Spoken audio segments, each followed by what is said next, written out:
President Biden arriving in India for this year's G20 Summit. The White House says reforming the World Bank and helping developing countries invest in climate change, as well as infrastructure projects, are top of mind.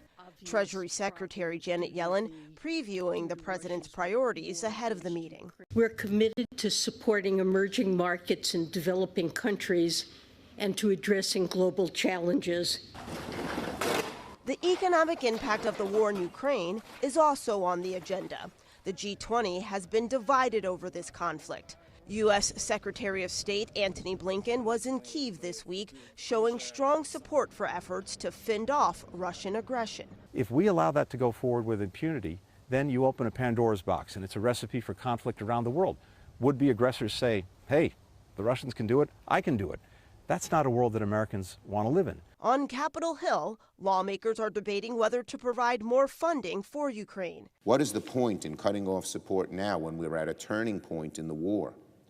Reflection point. I think I need to see progress on our own border security before I'll support any type of funding for Ukraine. During the G20 summit, President Biden is expected to call for a peaceful resolution to the war.